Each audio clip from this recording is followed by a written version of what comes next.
Hi everyone, I am Suman Pandey. Welcome all of you in Technical Ranges YouTube channel. आज हम पढ़ने वाले हैं Bihar board 12th NCERT physics का chapter number 12 जिसका शीर्षक है एटम्स यानी परमाणु। तो इस चैप्टर्स में हम उन्हीं चीज़ों को पढ़ेंगे जो इस बिहार बोर्ड के दृष्टिकोण से हमारे लिए इम्पोर्टेंट है। उन्हीं टॉपिक्स को हम पढ़ेंगे। तो इसका सबसे पहला एक इम्पॉर्टेंट टॉपिक है परमाणु एटम।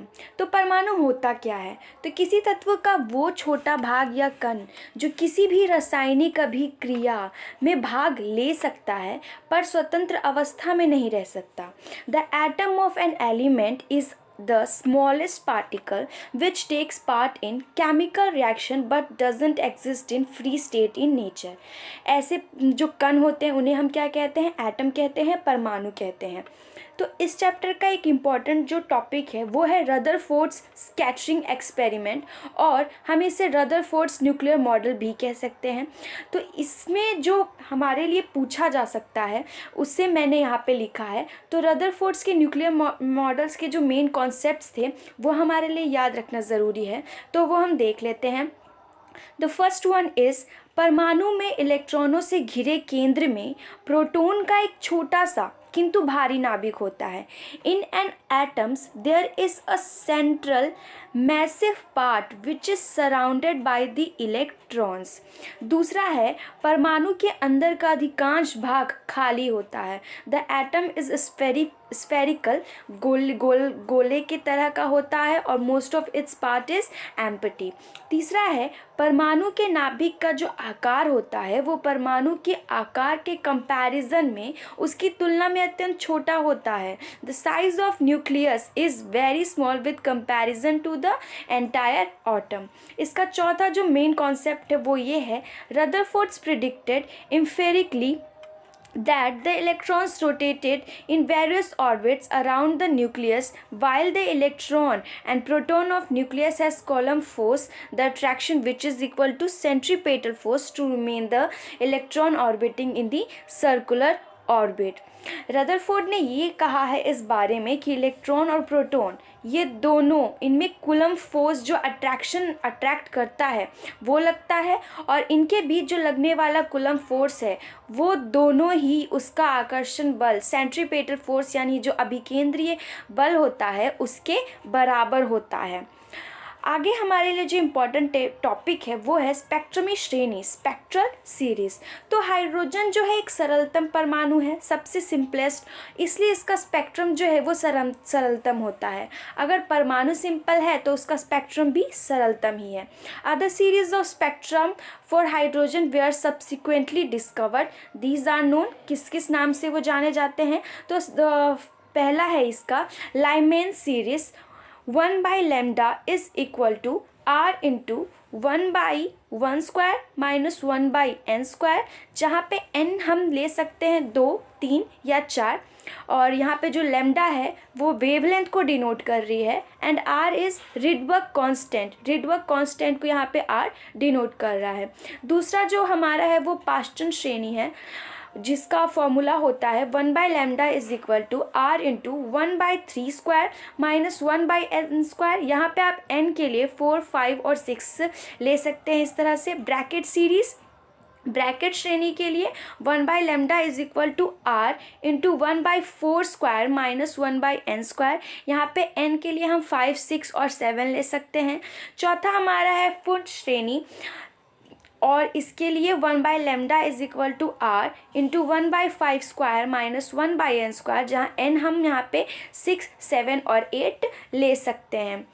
आगे हमारा जो इम्पोर्टेंट है वो है Bohr model of hydrogen atom, hydrogen परमाणु का बोर मॉडल। मॉडल्स जो हैं वो चाहे बोर मॉडल हो या फिर रदरफोर्ड का मॉडल हो, उनसे क्वेश्चंस हर प्रीवियस ईयर्स एग्ज़ाम्स में पूछे जाते हैं, इसलिए इन मॉडल्स का हमें जो कुछ कॉन्सेप्ट्स हैं उन्हें याद रखना हमारे लिए ज़रूरी है।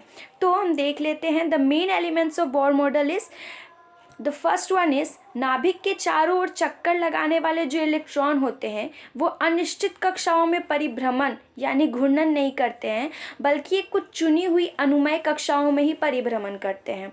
The electrons in an atom only revolve in a certain definite orbit in which energy is fixed and quantized, जिसमें जो एनर्जी ऊर्जा होती है वो हमेशा निश्चित होती है और क्वांटिनाइज्ड होती है।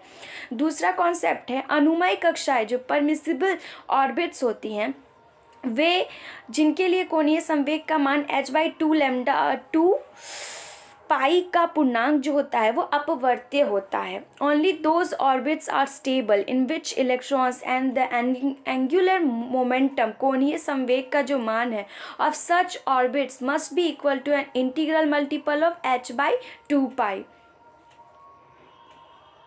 तीसरा कॉन्सेप्ट है जब कोई इलेक्ट्रॉन किसी स्थिर कक्षा में रहकर नाभिक के चारों ओर परिभ्रमण करता है तो इस क्रिया में उससे ऊर्जा का ह्रास नहीं होता। In this process energy is conserved, energy जो होती है उसकी कमी नहीं होती, वो हमेशा संरक्षित रह जाती है। आगे हम देखते हैं प्रिंसिपल क्वांटम नंबर, मुख्य क्वांटम संख्या क्या है। तो the quantum number which simply indicates orbit number of an electron and its energy and it is represented by n is equal to 1, 2 और 3 वेयर n जो है एक पूर्णांक इंटीजर की भूमिका निभाएगा। नाभिक से इलेक्ट्रॉन ऑर्बिटल की जो औसत दूरी होती है और इलेक्ट्रॉन की जो औसत ऊर्जा होती है उसे मुख्य क्वांटम ऊर्जा के द्वारा हम सूचित कर सकते हैं।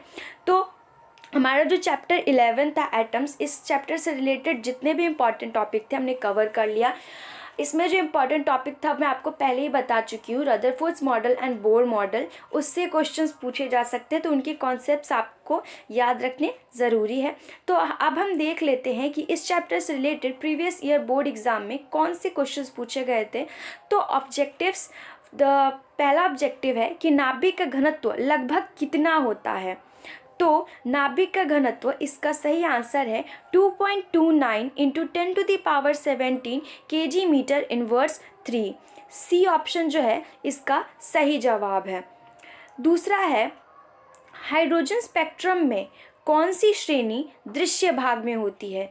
Which of the flowing series of hydrogen spectrum is in visible range. तो इसका सही जवाब क्या होगा, इसका सही जवाब है हमारा बाल्मर सीरीज। इसका सही जवाब हमारा ऑप्शन बी होगा, बाल्मर सीरीज। आगे जो सब्जेक्टिव है उसे हम देख लेते हैं।